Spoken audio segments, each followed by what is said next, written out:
This is the Battle of Marathon, which is the first great military engagement between the Greeks and the Persians. The Greeks, again, the Athenians, especially the Athenians, they're going and causing a lot of problems for the Persians. They're committing piracy. They're also going around and encouraging Greeks under Persian rule to not pay taxes. Greeks do not like to pay taxes. It's still true even today, okay? Greeks hate paying taxes. And so this is the first major military confrontation between the Athenians and the Persians, called the Battle of Marathon. 490 BCE, the Athenians won because, as I told you, the Persians use horse archers. They can't use horse archers in Greece. They're forced to use infantry. But when it comes to infantry versus infantry, the Greeks are the best at that. So avoid head-on collisions with the Greeks, okay? All right. This will lead to a series of wars between Persia and Greece. And what will happen is that there will be two major invasions, and they will both fail, okay? The one that I'm most interested in is the purple, okay? This is the last major invasion of the Persians into Greece. What will happen is that they will create this land bridge, okay, on the Bosphorus. They basically have ships, and it's a land bridge, and they will cross over, and this leads to the famous Battle of Thermopylae, okay? You may have seen the movie 300, where 300 Spartans stood against, like, you know, a lot of Persians. Well, the Persians eventually crush the Spartans, and what they will do is they will take Leonidas, who's the king of the Spartans, and they will cut off his head and put him on a pike, okay? And this is considered a major insult to the Greeks. Then what they will do is they will go to Athens, which is here, and they will burn down Athens. And at this point, the war should be over, right? But what happens is the Athenians are like, you know what? We're a polis. A polis is not a place, it's a people. So what we'll do is we'll get on our ships and sail off. And the Persians are like, you can't do that, man. And the Athenians are like, yeah, we can, man. So Athenians sail off, and the war continues, okay? Athens should have been destroyed, but it's not destroyed.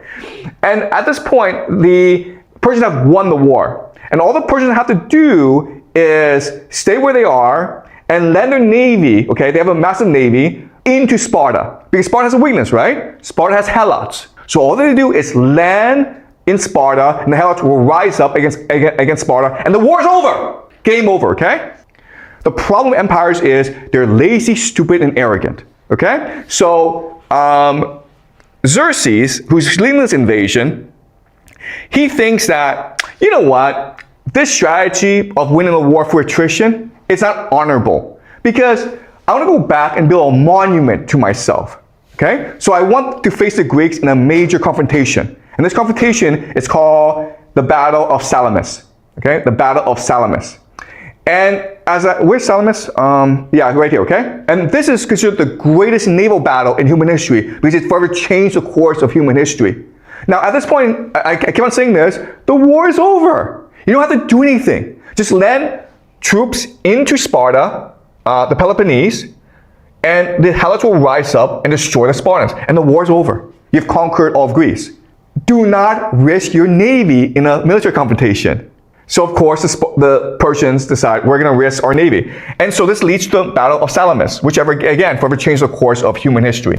So this is another map showing you what happens. Okay, and now we are in the Battle of Salamis. And we know about the Battle of Salamis because of a name named Herodotus, who wrote a book called Histories. And he's considered the father of history because he wrote the first historical work. What he did is, he basically went around Greece and he collected memories of the Persian Wars a few decades after the fact, and he wrote it all down. If you read the histories, it's really funny, it's really interesting, but we have to take it with a grain of salt, okay? So he writes about the Battle of Thermopylae, okay? And again, at this point in his history, the war is over. You don't have to do anything. But again, Xerxes says, I want a monument, okay? I want to witness a great climatic battle between my navy and the Greek navy, okay? So he sends his navy into battle, and of course, they get destroyed because, again, it's really important, you don't fight the Greeks face on, okay? You don't do that because the Greeks are heavily armored and you're not.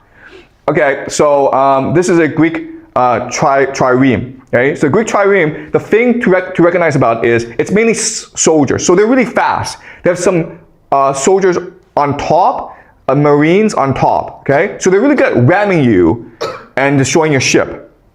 The leader of the Athenian navy, his name is Themistocles. And Themistocles is one of the greatest generals in Athenian history. He's actually the guy who proposed that Athens build a navy.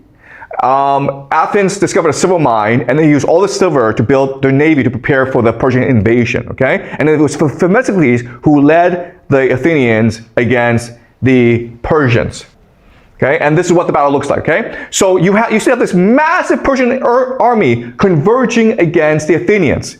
But again, guys, don't fight the Greeks head on, okay? So they're like, we're gonna fight them head on. So you see this massive army converging against the Athenians. And now they're converging against each other, okay? And the Athenians destroy them, okay? Yeah, don't fight the Greeks head on. All right, and now the entire Persian navy is scattered. The war is over now. Because now the Persians have lost their navy, which means that they cannot resupply. They have no more mobility. And so what will happen next is that the Athenians destroy the Persian navy. What happened next is Spartans want to destroy the remaining Persian forces in Greece. Okay, this is why you don't do. I can't. I'm sorry. It's just the dumbest thing I've ever seen. Okay, they won the war and they screwed it up. Okay, once you lose a navy, you can't resupply. Once you can't resupply, you've lost the war. All right. So this is from Herodotus. All right. So what's going to happen is the Battle of Salamis is lost, but the Persians still have this huge army in Greece, and so the the Persian king Xerxes, he's like, I'm out of here, man. I came here to burn down Athens. I've done that.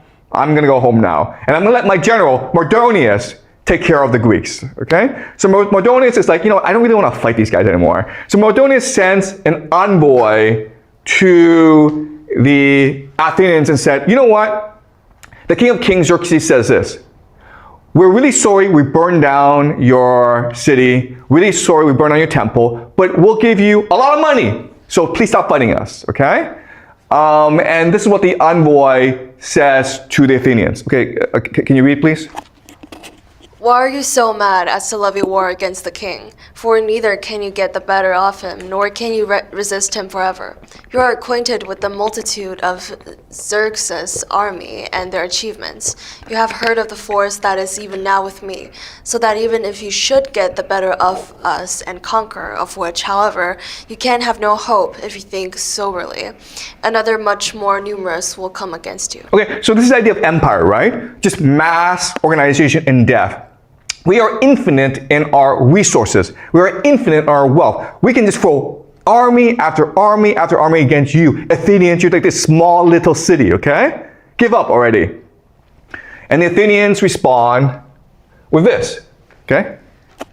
We ourselves are aware of this, that the power of the Medes is Persian, okay?